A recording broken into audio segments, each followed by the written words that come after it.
Okay, तो similar जो word है, बेसिकली सिमिलर जो आपके पास वर्ड है, गेट अच्छे से लगाया। सिमिलर का वर्ड का मतलब होता है सेम शेप, है ना, बनावट सेम है, साइज के बारे में कोई डाउट, मतलब कोई बात नहीं की गई है। हालांकि कुछ टीचर ऐसे कह देते हैं कि भाई शेप सेम हो और साइज डिफरेंट हो, उसे कहते हैं सिमिलर, जबकि ऐसा नहीं है। साइज के बारे में उन्होंने कोई बात नहीं करी है, साइज अगर सेम है तो भी ठीक है, साइज अगर सेम नहीं है तो भी ठीक है। ठीक है, अच्छा जी, फॉर एग्जाम्पल जैसे मान लीजिए एक ये ट्राइंगल है, इक्विलेटरल ट्राइंगल, मान लीजिए दो दो दो यहाँ पे तीनों साइड है, और एक बड़ा इक्विलेटरल ट्राइंगल, और इसकी साइड है 10 10 और 10। आप गौर करिए इनकी बनावट कैसी है, सेम है, ये सिमिलर है, लेकिन क्या ये कॉन्ग्रुएंट है? नहीं है, आंसर है नहीं। ठीक है, अच्छा जी, अगर मान लीजिए मैं ये 10 वाले की जगह अगर मैं ऐसा बना देता,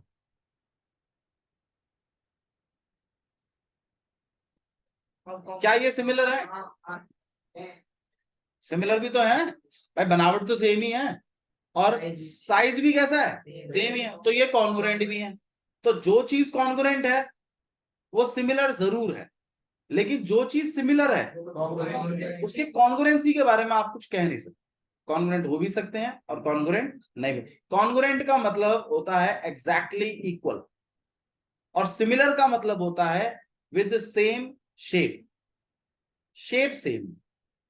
ठीक है, जैसे होंडा सिटी और होंडा सिटी टॉय, ठीक है, या आपका स्कूल और एक स्कूल का मॉडल, या फिर भाखड़ा नंगल डैम खुद और भाखड़ा नंगल डैम का मॉडल, ये सिमिलर है, ये कॉन्ग्रुएंट नहीं है। लेकिन अगर आप दो डैम ही बना दो एग्जैक्टली सेम जैसे, तो वो कॉन्ग्रुएंट। ठीक है, अच्छा जी, फिर भैया मतलब चलो ठीक है, समझ में तो आ गया सिमिलर क्या होता है। अब दो ट्राइंगलों को सिमिलर कैसे करना है वो चीज आपको सीखनी। सिमिलर का मतलब समझ में आया ना, बनावट सेम होगी। अच्छा जी, अब सिमिलर के लिए भी उन्होंने कुछ प्रॉपर्टी बताई है। पहली प्रॉपर्टी है एस एस एस। अच्छा चलो तुमसे एक थोड़ा सा एक सवाल पूछता हूं, मुझे एक बात बताओ, क्या कॉन्ग्रुएंट की सारी प्रॉपर्टीज से क्या मैं सिमिलर कर सकता हूं या नहीं कर सकता? कर सकते हैं, आंसर है यस, कर सकते हैं। अगर आप दो साइड और बीच वाले एंगल को ले लें तो एस एस प्रॉपर्टी से भी ट्राइंगल क्या हो जाएंगे, कॉन्ग्रुएंट करोगे तुम, कॉन्ग्रुएंट के तुरंत बाद क्या लिख देना, सिमिलर।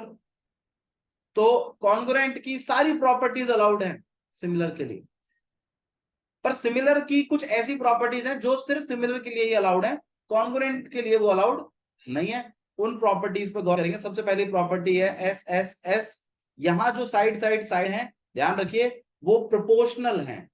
अब प्रोपोर्शनल क्या होता है? प्रोपोर्शनल का मतलब होता है when two ratios are equal, जब आप दो रेशियोज को क्या कर देते हैं, इक्वल लिखते हैं, तो रेशियोज के इक्वल को इक्वल नहीं कहते बल्कि क्या कह देते हैं, प्रोपोर्शनल। क्या कहते हैं, प्रोपोर्शनल। रेशियोज के इक्वल को क्या कहते हैं, प्रोपोर्शनल। भैया रेशियोज के इक्वल को प्रोपोर्शनल मतलब समझ में नहीं आ रहा, देखो मैं आपको समझाता हूं। जैसे मान लीजिए भावना और दीपिका, इनको जो पॉकेट मनी मिल रही है, लेट इट भी भावना को 200 रुपए मिल रही है और दीपिका को जो है वो 300 रुपए मिल रही है, 2:3। तो जो रेशो है इनका वो 2:3 है, सही है। अच्छा जी, यहां पर अगर हम बात करें तो निशांत और गर्वित, निशांत को मान लीजिए 2,000 रुपए मिल रही है पॉकेट मनी, 1,000 रुपए पापा से, 1,000 रुपए, और गर्वित भाई साहब हमारे जो है और खर्चीले, पापा की जेब से निकाल लेते हैं 3,000 रुपए। ठीक है, अच्छा इसका रेशियो कैसा है, 2:3, इसका रेशियो भी 2:3। तो कहीं ना कहीं भावना और दीपिका की पॉकेट मनी का रेशो इक्वल है निशांत और गर्वित की पॉकेट मनी के रेशो के। तो यहां आप रेशोज को क्या कर रहे हैं, इक्वल कर रहे हैं। तो मैं कहूंगा भावना और दीपिका का रेशो जो है पॉकेट मनी इसका, वो प्रोपोर्शनल है किसके, निशांत और गर्वित के रेशो के। भैया इक्वल नहीं कह सकते, इक्वल भी कह सकते हैं, मैं तो नया वर्ड बता रहा हूं आपको। जो एनसीईआरटी यूज कर रही है। क्या यूज कर रही है? प्रोपोर्शनल। वो इक्वल नहीं कहते, वो क्या कहते हैं? Proportional. When two ratios are equal ना, then they are called as proportional. आप उन्हें क्या कह देते हैं? प्रोपोर्शनल है।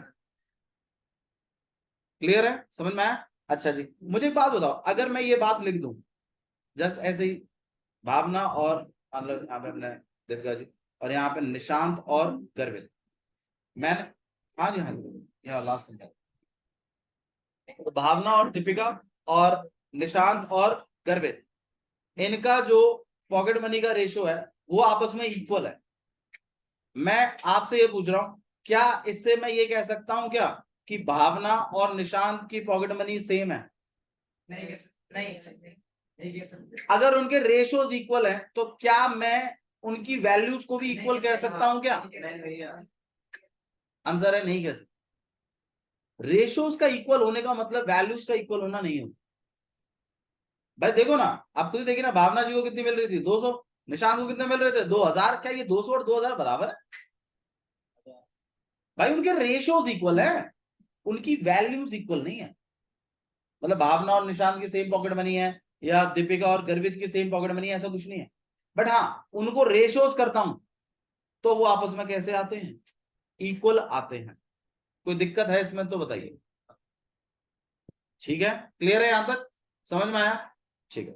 अच्छा जी, रेशियोज के बारे में थोड़ी सी और जानकारी इकट्ठी करेंगे हम, क्योंकि इस चैप्टर में रेशियोज का बहुत बड़ा रोल है और बच्चे का रेशियोज में हल्का हाथ होना इस चैप्टर को कमजोर बनाता है। तो आप रेशियोज के बारे में थोड़ा जानिए। और तो जब दो रेशियोज इक्वल होते हैं उन्हें क्या बोला जाता है? प्रोपोर्शनल। उन्हें क्या बोलते हैं? प्रोपोर्शनल। इवन इवन आपको एक चीज बता देता हूं कि ऐसा आपको कॉम्पिटेटिव एग्जाम में बहुत मिलेगा। मान लीजिए 2:3 और इक्वल है 4:6 के, ये बात सही है कि गलत है? सही है। भाई 2/3 और 4/6 काट पीट के 2/3 सही है ना? भाई ये वाला रेशो और ये वाला रेशो आपस में इक्वल है, हाँ या ना? हाँ। ये सब आपको दिखेगा कॉम्पिटेटिव एग्जाम्स में। अब कॉम्पिटेटिव एग्जाम वाले क्या करते हैं ना, ये इक्वल को हटा देते हैं और इसकी जगह, नहीं इक्वल का मतलब ही प्रोपोर्शनल है, डोंट वरी, बट रेशो के इक्वल को प्रोपोर्शनल बोल देते हैं, लेकिन इसका थोड़ा सा सिंबल बदलते हैं। इक्वल को ही प्रोपोर्शनल बोलते हैं, ध्यान रखिएगा। मतलब मैं ये कह सकता हूं 2:3 प्रोपोर्शनल है किसके? 4:6 के। इक्वल को ही प्रोपोर्शनल बोला जाता है, ठीक है, बट रेशो के इक्वल को क्या बोलते हैं? प्रोपोर्शनल। अच्छा, अब जब रेशो में मामला चल रहा है ना, तो इस इक्वल को एक और चीज से डिनोट करते हैं, देखो ऐसे, या आपने छोटी क्लासों में देखा भी होगा वैसे, 2:3 और 4:, extreme, product of extremes, product of mean, equal equal आता है। ये सब चीजें आपने पढ़ी हुई है, मैं आपको जो बता रहा हूं, क्योंकि मतलब अगर स्टैंडर्ड ले जाएंगे तो मेरे ख्याल से ऐसा भी मामला बनता है, क्योंकि एनसीईआरटी में ऐसा कोई क्वेश्चन है नहीं, लेकिन आपके लेवल पे होना चाहिए क्योंकि आप ये चीजें पढ़ते हो। तो यहां पर देखिए, अगर मान लो किसी बच्चे के सामने पहली बार अगर क्वेश्चन में ये आया तो वो तो होपलेस है भैया, उसने देखा ही नहीं ऐसा कुछ। लेकिन जिसने देखा हुआ है वो समझेगा ये चीज का मतलब ही है क्या? इक्वल। ठीक है, तो इसलिए मैं आपको बता रहा हूँ कि ऐसा प्रोपोर्शनलिटी का सिंबल होता है, इक्वल को 4 डॉट से डिनोट कर देते हैं। ठीक है, अच्छा जी, नेक्स्ट चीज, थोड़ा रेशियोज के बारे में हम जानकारी इकट्ठी करेंगे। मान लीजिए A/B नहीं, पहले हम नॉर्मल रेशियोज समझ लेते हैं। 2/3 और 4/6। अब हम रेशियोज में क्या क्या कर सकते हैं उस चीज पर बात कर लेते हैं। क्या हो गया शिवम, क्या करने की कोशिश कर रहा था? बहुत देर से क्वेश्चन नहीं देखा। 2/3 और 4:6। ठीक है, अब मान लीजिए इसमें आप क्या क्या कर सकते हैं? क्या मैं इनमें रेसिप्रोकल्स कर सकता हूं बोथ साइड? क्या तब भी ये इक्वल ही होंगे? रेसिप्रोकल बोथ साइड करने से इन पे बात करेंगे हम। मैं यही तो पूछ रहा हूं कि आप रेशियोज के बारे में कितना जानते हैं, क्योंकि नहीं जानते हो तो जानो, इस चैप्टर में रेशियोज ही है भर के, और आपको जो क्वेश्चन आएगा वो भी रेशियो का, रेशियो पर ही आएगा। थोड़ा सा गौर कर लीजिए पहले। क्या हम रेशियोज पे क्या क्या काम कर सकते हैं? पहला मैंने स्टेप उठाया, क्या मैं रेसिप्रोकल कर सकता हूँ? क्या रेसिप्रोकल करने के बाद भी क्या ये बराबर रेशियो ही देंगे? आइए चेक कर लेते हैं भाई, इसको घुमा रहे हैं, कितना हो जाएगा? और यहाँ कितना हो जाएगा? काट पीट के अभी भी रेशियो। तो इसका मतलब आप रेशियोज के क्या कर सकते हैं? रेसिप्रोकल्स कर सकते हैं। मान लीजिए a अपॉन में b है और c अपॉन में d है। अगर ऐसा है तो आप यहाँ पे रेसिप्रोकल बोथ साइड लिख कर b अपॉन a लिख सकते हो और d अपॉन c लिख सकते हैं। ये अलाउड है। किसी को इश्यू है तो इसमें बताइए। ये पहला काम है जो आप कर सकते हो, रेशियोज आप इक्वल कर सकते हो, ठीक है, रेसिप्रोकल करने के बाद। ये एक नई चीज है। दूसरी चीज, भाई मान लीजिए जैसे आपके पास 2/3 है और यहाँ पर 4/6 है। आइए और देखते क्या कर सकते हैं। क्या मैं नीचे वाली चीज ऊपर में प्लस कर सकता हूँ? क्या तब रेशो बराबर होगा? आइए चेक कर लेते हैं। 5 होगा 10 अपन 3 के लिए फिर भैया 4 को काट दो पहले। नीचे वाली चीज प्लस करा रहा हूँ, वो नीचे वाली चीज ऊपर जाएगी, नीचे क्या बच जाएगा? प्लस करा रहा हूँ। हो जाएगा भैया। अच्छा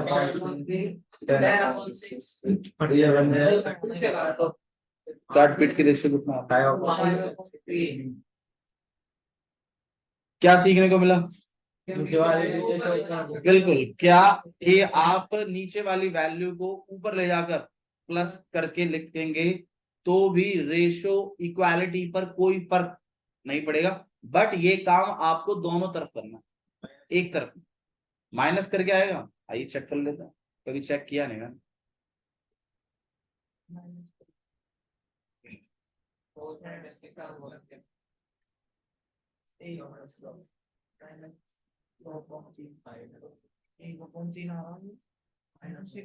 अभी भी रेशियो कैसा है? तो इसका मतलब आप नीचे वाली वैल्यू को दोनों साइड कुछ भी ऐसा, जैसे मतलब दोनों साइड कैसा, मतलब a अपॉन b है। भाई हमने तो अभी 3 चीजें सीख ली हैं, जहां तक मैंने अभी अभी आपको एग्जांपल्स के थ्रू समझाने की कोशिश कर रहा हूँ। सबसे पहला आपने सीखा है रेसिप्रोकल्स करना। रेशियोज में अगर आप रेसिप्रोकल करेंगे तो इक्वालिटी पे कोई फर्क नहीं पड़ेगा। ये सिखाया मैंने सबसे पहले कि अगर आप इनको पलट के लिख दोगे, मान लीजिए b अपॉन a और d अपॉन c, तो भी इक्वालिटी पे कोई फर्क नहीं पड़ता, ये सेम ही होता है। आंसर है यस, सही है ना? ठीक है, करेंगे करेंगे सारी बातें करेंगे, जो हमारे चैप्टर के लिए रिक्वायरमेंट है उस पर जरूर बात करेंगे। दूसरी चीज थी कि a अपॉन में b और यहाँ पे c अपॉन में d। मैंने बोला था अगर नीचे वाली चीज को भी अगर हम प्लस करके लिख दें तब भी रेशियो कैसा रहेगा? इक्वल ही रहेगा। माइनस करवाएंगे जब भी इक्वल रहेगा। ठीक है। तीसरा, भाई अगर आप माइनस करा दें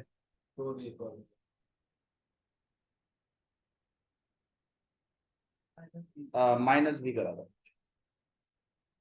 और c माइनस डी, तो भी ये कैसा रहेगा? इक्वल ही रहेगा।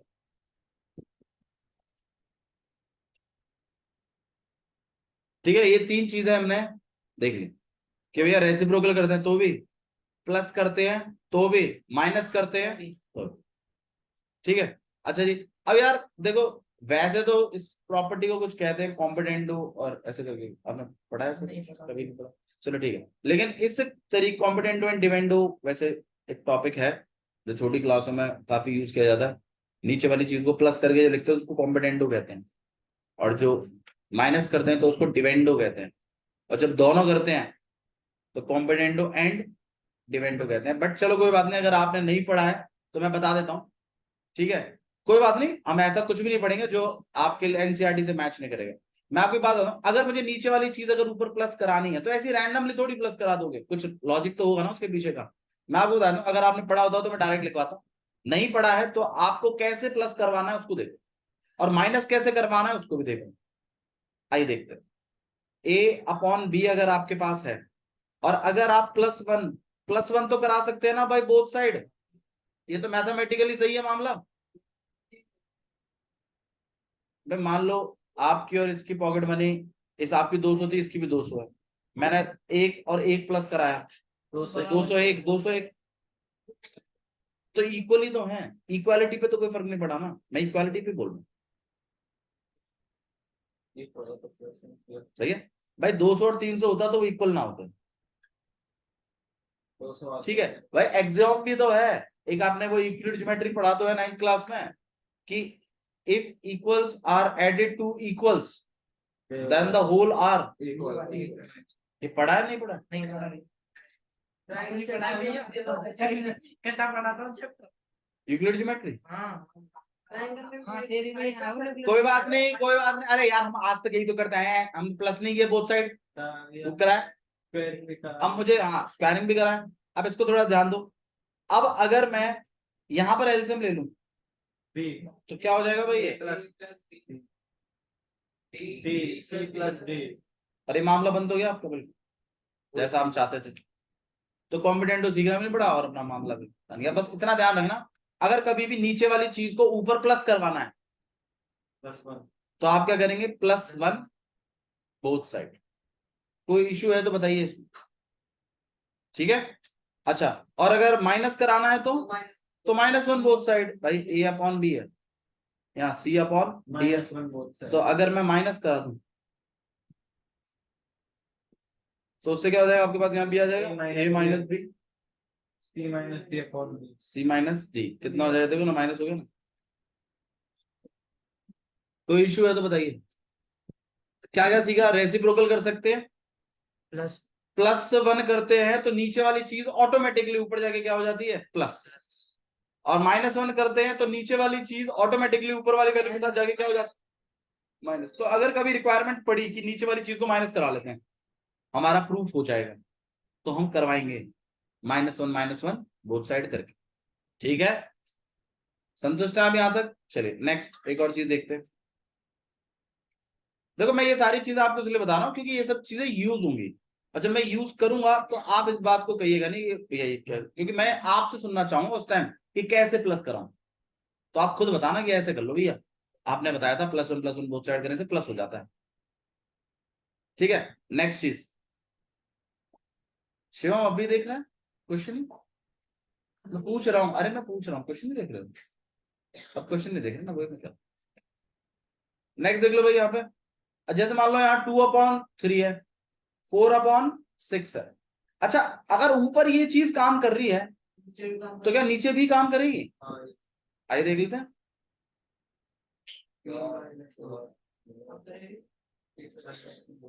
कितना आ जाएगा भाई ये? 2/, यहाँ कितना आ जाएगा?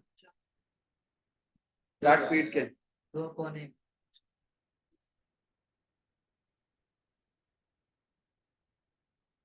तो हाँ, मामला बिल्कुल सही है, लेकिन इस चीज को लिखेंगे कैसे? मतलब ऊपर वाले +1 -1 नीचे +1 -1 कैसे? वो तो बीच में आपने किया, फिर आपने एलसीएम लिया। ऊपर एलसीएम थोड़ी लिखता है जो नीचे आ जाएगा। ये अच्छा है, रेसिप्रोकल कर लो पहले। जो नीचे वाली चीज है जानबूझ के उसको कहां बुलाइए? ऊपर। रेसिप्रोकल करने से हो जाएगा। भाई देखो, जैसे मैं आपको करके दिखाता हूँ, A/B है और C/D है। मैं आपको देखो वर्किंग बता रहा हूं, अगर कभी नीचे वाली चीज को ऊपर माइनस करना पड़ा तो -1 डायरेक्टली, ऊपर वाली चीज को नीचे माइनस कराना पड़ा तो पहले उस नीचे वाली चीज को क्या लाइए? ऊपर लाइए, और फिर -1 करिए जिससे माइनस हो जाएगा, और फिर वापस से क्या कर दो उसको? तो यहाँ पर A/B है, C/D है, तो क्या करना है हमें? सबसे पहले रेसिप्रोकल। उससे क्या हो जाएगा? B/A और D/C। फिर क्या करना चाहिए? -1, तो B/A -1 और D/C -1। इसके बाद आप ले लेंगे यहाँ पे LCM, तो यहाँ हो गया B-A, यहाँ क्या हो गया? D-C। फिर आप इसका क्या कर दीजिए? रेसिप्रोकल A/में। भाई मुझे एक बात बताओ, जैसा आप चाहते थे बिल्कुल आया कि नहीं आया? वैसा ऐसा ही तो चाहते थे आप भी, माइनस करवाना। तो अगर ऊपर माइनस करवाना है तब तो डायरेक्टली -1, प्लस करवाना है तो डायरेक्टली +1, लेकिन अगर नीचे प्लस करवाना है तो पहले करो उसका क्या? रेसिप्रोकल, जिससे वो ऊपर आ जाए। फिर ऊपर में +1 -1 करके आप प्लस करवा सकते हैं, और फिर उसका वापस से क्या कर दीजिए? रेसिप्रोकल। समझ में आ रहा है क्या करना है? बताइए, कोई इश्यू है तो? ठीक है, चलिए और देखते हैं और क्या क्या कर सकते हैं। काफी कुछ सीख लिया हमने रेशियोज के बारे में। हाँ? मल्टीप्लाई भाई ध्यान रखना है, जो ध्यान रख लेगा ना उसे ही कामयाबी है इस चैप्टर में। ट्रायंगल चैप्टर बच्चों को हार्ड क्यों लगता है? यही तो रीजन है। आता नहीं है रेशो, रेशो नहीं आता, ट्रायंगल तो आता है। क्या नहीं आता है? रेशो। रेशो में तो है सारा मामला। और तो मैं कह रहा हूं जो तुम्हें क्वेश्चन आएगा ट्रायंगल का वो भी रेशो भी आएगा, आता है। मैं ये भी बता दूंगा कौन सा क्वेश्चन आएगा, वही आएगा। वही करवा दूं भैया। ऐसा नहीं होता ना, क्योंकि एक एक नंबर वाले भी तो बटोरने हैं। मैं आपको क्वेश्चन का टाइप करा सकता हूं, एग्जैक्ट क्वेश्चन नहीं करा सकता कि ये वाला कर लो। और वो सीखने के लिए आप रट लोगे उसको, आप सीखोगे थोड़ी। समझा के कराएंगे तो आप सीख जाओगे उसको, क्या ऐसे क्वेश्चन को ऐसे डील करते हैं। फिर उसकी लैंग्वेज बदलती है, सिंटेक्स बदलता है, फिर वो लिखना आना चाहिए। ठीक है, ओके। नेक्स्ट चीज देखिएगा, जैसे मान लीजिए आपके पास यहाँ पर 2/3 है और यहाँ 4/6 है, दोनों साइड तो क्या मैं इनको इंटरचेंज कर दूं क्रॉस वालों में? कर दो भैया, ही कर दो। तो क्या अब भी इक्वल आएगा? आएगा 1/4 देख लेते हैं। 2/4 3/6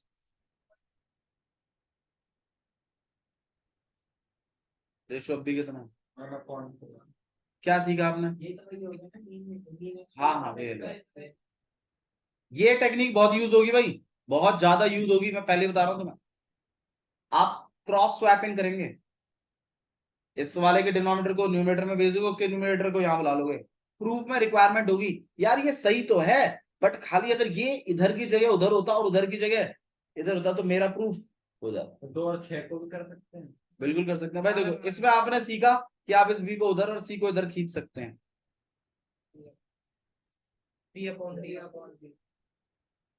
ये काम किया जा सकता है डायरेक्टली, सिंपल मैथ्स है ये। आपने क्रॉस स्वैपिंग करी है बस का। एडी और सी बी भी तो क्या जी? एडी और बी सी। हाँ जी बिल्कुल बदल सकते हो भैया। क्या इस ऐसे इसको भी बदल सकते हैं क्या? आंसर है यस, बदल सकते दोनों की। भाई। दोनों को बदल दिया तो रेसिप्रोकल हो जाएगा, और वो भी उल्टा। क्रॉस मल्टीप्लाई कर। हाँ क्रॉस मल्टीप्लाई कर लो वो भी चलेगा। ठीक है, तो मतलब यहाँ पर ए और बी है और यहाँ पे सी और डी है। तो ए आप तो इनको बदल सकते हो और इनको भी बदल सकते हो। क्या इनको बदल सकते हैं? आंसर है नहीं, इनको नहीं बदल सकते, ये नहीं बदलते। ऐसे स्वैपिंग अलाउड है और ऐसे अलाउड है। समझ में आ रहा है? बोल दीजिए क्लियर है? ठीक है, चलिए बहुत बढ़िया। आइए सिमिलर, इतना रेशियो आपने सीख लिया, काफी है, मोर देन एनफ। ठीक है, रेशियोज के बारे में ये सारी चीजें आपको पहले क्लियर होनी चाहिए, तब ये चैप्टर पढ़ाने का कोई मतलब बनता है। सिमिलर क्या होता है? जिसका शेप कैसा हो, सेम हो। साइज के बारे में कोई कमेंट नहीं है, साइज बराबर है तो भी ठीक है, नहीं है तो भी ठीक है। सिर्फ सिमिलर करने के लिए 3 प्रॉपर्टीज लेके आए हैं वो, एस एस एस। यहाँ जो एस एस एस है, क्या वो साइडें इक्वल हैं या प्रोपोर्शनल हैं? आंसर है प्रोपोर्शनल है। भैया प्रोपोर्शनल क्या होता है? आइए प्रोपोर्शनल डिस्कस करते हैं। मान लीजिए जैसे ये आपके पास एक ट्राइंगल है? बाबू इस वाले, मैं अभी जो मैं प्रॉपर्टी सिखा रहा हूं उसमें मैंने एंगलों का जिक्र नहीं किया है। वैसे अगर आपके पूरे ट्राइंगलों में, दोनों ट्राइंगलों में अगर एंगल इक्वल हो जाए तो भी ट्राइंगलों को क्या माना जाता है? सिमिलर। एक प्रॉपर्टी एस एस एस है, एक प्रॉपर्टी आपके पास एस ए एस है, और एक प्रॉपर्टी आपके पास ए नहीं ए या फिर ए है।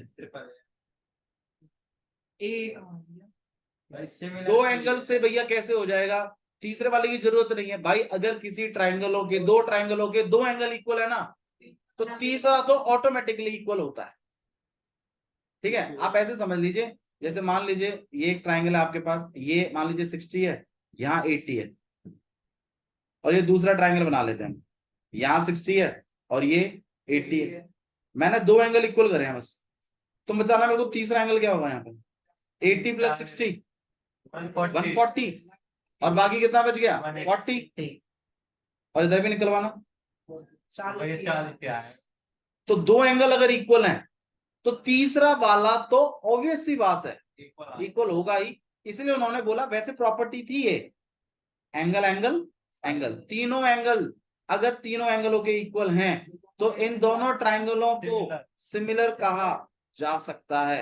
ये कॉन्ग्रुएंट का नहीं है, मैं फिर कह देता हूं ये सिमिलर का है। जो चीज सिमिलर है उसके कॉन्ग्रुएंसी के बारे में आप कोई कमेंट नहीं कर सकते, ठीक है। तो अगर दो ट्रायंगलों को सिमिलर करना है तो पहली प्रॉपर्टी, वैसे मेरा मन था ऐसे सिखाने का, बट मैंने आपको क्या कौन सी प्रॉपर्टी सिखा दी है, ए, ठीक है। अच्छा, क्या तीनों एंगलों को इक्वल दिखाना जरूरी है कि दो से ही काम चल जाएगा? आंसर है दो से भी काम चल जाएगा। एनसीईआरटी ने बोला है कोई बात नहीं आप ए मत दिखाइए, आप ए ही दिखा दीजिए।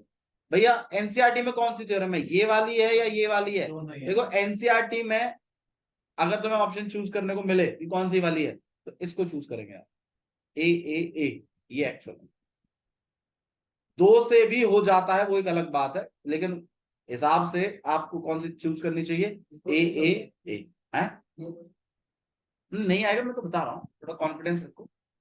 तीसरा वाला ऑटोमेटिकली ऑब्वियसली बात है इक्वल ही होता है। अगर कितनी दो ट्रायंगलों के दो एंगल इक्वल है तो तीसरा वाला एंगल ऑब्वियस सी बात है इक्वल ही होगा। आइए पहली प्रॉपर्टी सीख लेते हैं, एस और लिखना कैसे है उस पर भी गौर करते हैं। मान लीजिए ये पहला ट्रायंगल है आपके पास और ये थोड़ा सा बड़ा साइज का दूसरा ट्रायंगल, बनावट सेम हो सकती है, ठीक है। रोटेशन किया जा सकता है, रोटेशन का मतलब ये बिल्कुल नहीं होता कि शेप सेम नहीं। आप उसको जैसे मान लो ये फोन है, ठीक है, अब इस फोन को भाई मान लो भावना ऊपर से देख रही है, मैं यहाँ साइड से देख रहा हूँ, तो इसका मतलब ये थोड़ी है कि फोन सेम नहीं है।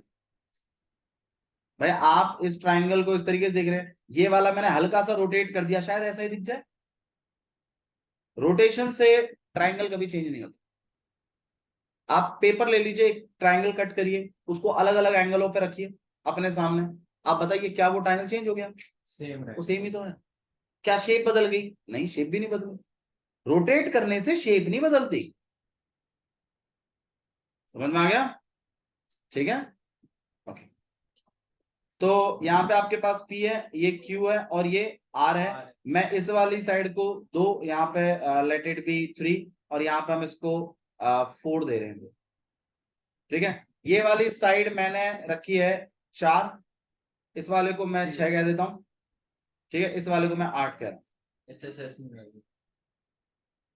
समझ में आया? अब आप थोड़ा सा गौर करिए, देखो बहुत बच्चों की आदत होती है, बहुत बच्चे सोचते भी हैं लेफ्ट वाली साइड का रेशियो किसके साथ देखना है, लेफ्ट वाली साइड के साथ। ऐसा कुछ नहीं है, आप खुद देखिए कि भाई अगर मैं 2 और 8 का रेशियो रखता हूं तो कितना मिलेगा, 1/4 1/4। चलो मैं 4 और 6 का रेशियो रखता हूं, कितना मिलेगा, 2/3। तो मामला रुक गया, तो कैंसिल कर दो इसको। भाई रेशियो इक्वल कराने हैं आपको, और हर तरीके से कोशिश करो कि इक्वल हो जाए, पर हर तरीके से कोशिश करने के बाद भी अगर इक्वल ना हो तो आप कहेंगे ट्रायंगल क्या नहीं है, सिमिलर। ऐसा नहीं है कि तुमने लेफ्ट वाला लेफ्ट वाले, राइट वाला राइट वाले, बीच वाला नीचे वाला नीचे वाले के कर दिया और कह देते हो भाई मेरे तो नहीं बन रहे रेशो। अरे तुम्हारे इस लॉजिक से नहीं बन रहे, दूसरा कोई लॉजिक लगा के दे, शायद दूसरे वाले तरीके से बन जाए। ऐसा नहीं है कि एक बार बस रेशो नहीं इक्वल हुआ तो फिर नहीं है, अगर उससे नहीं हो रहा दूसरे से देखो, दूसरे से नहीं तीसरे के साथ देखो। मतलब मैंने अपने ए बी को पहले किसका ट्राई करके देखना है, पी क्यू के साथ, फिर मेरे को ए बी के साथ किसका ट्राई करके देखूं, 6 के साथ, फिर शायद ए बी को किसके साथ देखो यार, और जिससे सारे बन जाए मामला उस वाली चीज को लिखो। भैया फिर हम क्या मतलब सबके साथ करके देखें, भाई दिमाग में ये चीज बड़ी जल्दी जल्दी होती है। अब आप बताइए किसके साथ रेशो मैच कर रहा है, ए बी का रेशो अगर मैं पी आर के साथ रखूं तो रेशो बनता है 1/2, और एसी का रेशियो अगर मैं क्यू आर के साथ रखूं तो रेशो बनता है 1/2, और अगर मैं बीसी का रेशो पी क्यू के साथ रखूं तो भी रेशो क्या बनता है, 1/2। तीनों साइडों के रेशोस प्रोपोर्शनल हैं, इसीलिए ये दोनों ट्रायंगल आपस में कैसे हैं, सिमिलर है, इसलिए इनकी बनावट कैसी है, सेम। समझ में आ रही है मैं क्या कह रहा हूं? ठीक है भैया, लिखेंगे कैसे, लिखना मैं सिखा दूंगा, आप पहले समझ ले कि सिर्फ एक ही मतलब मामला ऐसा मत करो कि भैया 2 और 8 का देख लिया 1/4, इसका नहीं बन रहा भैया 1/4, ठीक है भैया, तो इससे नहीं हो रहा, कुछ और ट्राई कर, उससे भी नहीं हो रहा, कुछ और ट्राई कर, फिर सारे ट्राई कर लिए, फिर भी नहीं हुआ तो कह दे फिर ट्राइंगल क्या नहीं है, सिमिलर। तो ये फिर है ही नहीं हो। जब सारे अस्त्र शस्त्र सारे चला लिए आपने तो इसका मतलब क्या है? अगर दो हो रहे हैं बाबू एस एस एस प्रॉपर्टी का मतलब ही है कि तीनों साइड है, तीनों साइडों के प्रोपोर्शनल होनी चाहिए। ऐसा नहीं कि दो हो रही है तीसरी नहीं है तो एस एस एस प्रॉपर्टी नहीं लगेगी, तो कुछ और लगेगा। तीन ही प्रॉपर्टी के तहत होता है, एस एस एस दूसरा है, एस ए एस तीसरा है, ए या फिर ए। ठीक है, ए जो आपके पास डबल ए है वो कोई प्रॉपर्टी नहीं है, एक्चुअल प्रॉपर्टी है ट्रिपल ए। 3 बार ए, ये एक्चुअल प्रॉपर्टी। बट एनसीईआरटी ने कह दिया कोई बात नहीं, आप 2 ए कर दीजिए, संभाल लेंगे मामला, कोई दिक्कत। ठीक है, तो आइए लिखना कैसे उस पर और गौर कर देते हैं। सबसे पहले क्या करना चाहिए, एन ट्राइंगल जाना चाहिए हमें, गिवन है, मैं डायरेक्ट बता रहा हूं। An triangle A B C and triangle P Q. अच्छा, मैं पी क्यू आर की जगह क्या आर पी क्यू लिख सकता हूँ? कुछ भी लिख सकते हैं। आपके डाउट्स ले रहा हूँ, बताओ लिख सकता हूँ कि नहीं लिख सकता? भैया अभी फिलहाल के लिए जब आप ट्राइंगल के अंदर जा रहे हैं तो आप कुछ भी लिखिए, क्योंकि अभी तक अल्फाबेट्स क्लियर नहीं है आपको, कोई दिक्कत नहीं है, आप आरपीक्यू लिख सकते हैं। भाई देखो, ट्राइंगल आरपीक्यू बोलने का मतलब भी तो यही ट्राइंगल है, और पी क्यू आर बोलने का मतलब भी यही ट्राइंगल है, और क्यू पी आर बोलने का भी यही ट्राइंगल है। तो आप कुछ भी ट्राइंगल बोलिए, कोई दिक्कत नहीं है, चलेगा, अलाउड है।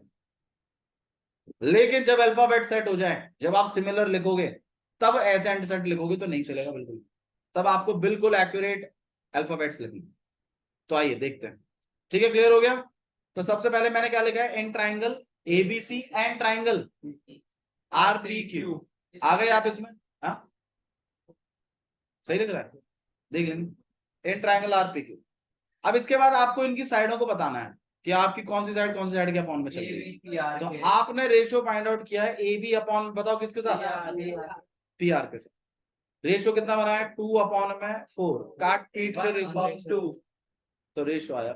ये दिखाना है आपको रेशियो बना था। ऐसे दूसरे वाले का रेशियो बताओ भाई। PC upon Q. देखो मैं नीचे नहीं, मेरे को हिसाब से नीचे लिखना चाहिए, मैं नीचे नहीं लिख रहा हूँ, मैं यहाँ साइड में लिख देता हूँ। ठीक है, स्पेस नहीं है इधर। चलो हाँ भाई, क्या लिखना चाहिए फिर? BC upon PQ। BC upon में PQ। QR के साथ मैडम 2/3 का रेशियो बनाएगा, जो हमारा 1/2 का रेशियो बिगाड़ देगा। ठीक है, BC के साथ आप क्या चलाइए? PQ। 4/8 काट पीट के रेशियो 1/4। नेक्स्ट है आपके पास AC अपॉन में QR। 3/6 काट पीट के। अब आप कह सकते हो, ये खाली इक्वल दिखाने से नहीं, आपको लिखना भी पड़ेगा इस बात को। ना इस बात को लिखो कि ए बी अपॉन में पी आर इक्वल है BC अपॉन में PQ। ये बात आप लिखेंगे, ये बात से रिप्रेजेंट होगा मामला। एस एस एस प्रॉपर्टी यही है कि आपने तीनों साइडों के रेशियो इक्वल करा।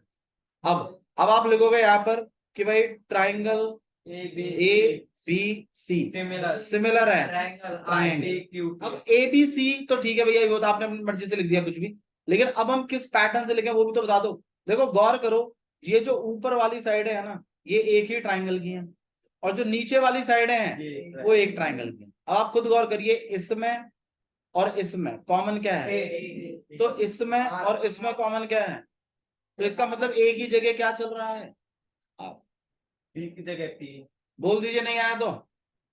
अब एक ही जगह जब फिक्स हो गया, इस एक ही जगह क्या चल रहा है? R।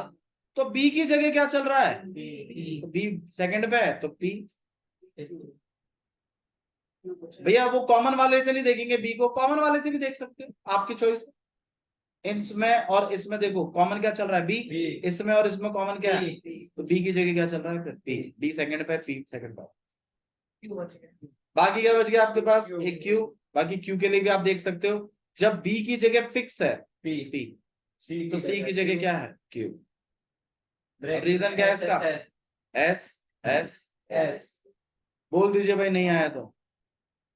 इसमें नहीं निकलेंगे CP CT सिमिलर में। अब इसमें CP CT नहीं है, ये कॉन्ग्रुएंट नहीं किया आपने, CP ST होता है इसमें, corresponding parts of similar triangle. और जब आप दो ट्राइंगलों को सिमिलर करते हैं तो क्या साइडें इक्वल लिख सकते हो? आंसर है नहीं, आप साइडों को प्रोपोर्शनल लिखते हैं और एंगलों को इक्वल लिखते हैं। दो ट्राइंगल सिमिलर बोलने का मतलब होता है इनकी साइडें प्रोपोर्शनल होंगी और एंगल कैसे होंगे? सेम होंगे। ये होता है सिमिलर। बनावट सेम होने का मतलब ही है कि साइडें प्रोपोर्शनल होंगी, ना कि इक्वल। समझ में आया? मैं लिख के दिखा दूंगा, चलता हूं। अभी फिलहाल के लिए इतना आजम करिए, मैं एक और प्रॉपर्टी क्लियर करता हूँ, फिर सीपीएसटी भी क्लियर करता हूँ। नहीं, एक और प्रॉपर्टी है ना आपके पास, एस ए एस। आइए नेक्स्ट प्रॉपर्टी देख लेते हैं, एस ए एस है बाबू, उसके लिए थोड़ा सा और करवा देंगे, चिंता मत करो। ऐसा अभी आप ये बताइए, जितना सिखाया उतना समझ में आ रहा है? बस वो चीज जरूरी है, मैं जितना सिखाऊं आपको समझ में आना चाहिए। नहीं आ रहा है तो पूछ लीजिए, I will repeat it again. ठीक है, ओके। नेक्स्ट प्रॉपर्टी आपके पास एस ए एस। प्रॉपर्टी क्या कहती है कि दो साइडें प्रोपोर्शनल होनी चाहिए। यहाँ पे इक्वल नहीं होगा, ध्यान रखिएगा, यहाँ प्रोपोर्शनल है मामला। साइडें प्रोपोर्शनल होनी चाहिए है? नहीं, दो साइडें इक्वल, दो साइडें प्रोपोर्शनल मतलब है कि दो साइडों के रेशियोस इक्वल होने चाहिए। इक्वल का मतलब हो गया कि जैसे मान लीजिए ये 6 है, यहाँ 5 है, तो आपको यहाँ 6 और 5 ही चाहिए। जबकि मैं ऐसा चला सकता हूँ, यहाँ 12 और यहाँ 10। अब आप रेशियो देख लो, 6/5 कितने रेशियो चल रहे हैं? 1/2 1/2। तो ये प्रोपोर्शनल है, लेकिन ये इक्वल नहीं है। ठीक है, तो ऐसे एस प्रॉपर्टी कहती है कि साइडें तो हो प्रोपोर्शनल और बीच वाला एंगल कैसा हो? इक्वल। जो प्रोपोर्शनल हो रही है ना साइडें, उसका बीच का ही एंगल होना चाहिए, बाजू वाला नहीं चलेगा।